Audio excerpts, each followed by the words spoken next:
Hello, Future Titans! Today's story is Never Let a Dinosaur Scribble, written and illustrated by Diane Alber.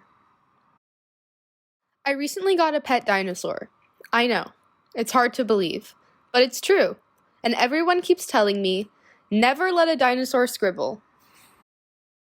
Why would anyone say such a thing? I mean, dinosaurs are so strong and powerful, so why can't they scribble? I thought if I gave him just one crayon, what could go wrong? Well, I'll tell ya. He took off running toward the wall. We don't scribble on walls, only paper, I yelled. Thank goodness my dinosaur has a short attention span. Just before he was going to scribble on the wall, he noticed a couple of stones instead. He started to scribble on one of the stones, which was great, but there was just one problem. He really couldn't see the scribble at all. I could tell he had another idea. He went to grab the paint! This wasn't going to end well. But surprisingly, it didn't make as big of a mess as I thought. He just quietly painted his little stone, and it turned out awesome. But then he got another idea.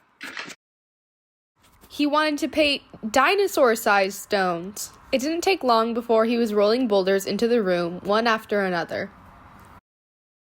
It had become the biggest rock pile I had ever seen, and the way he painted the rocks was truly extraordinary. But you couldn't see my floor or my bed anymore. I had to find a place for this rock pile, and quick! Then I heard a noise down the hall. This was it!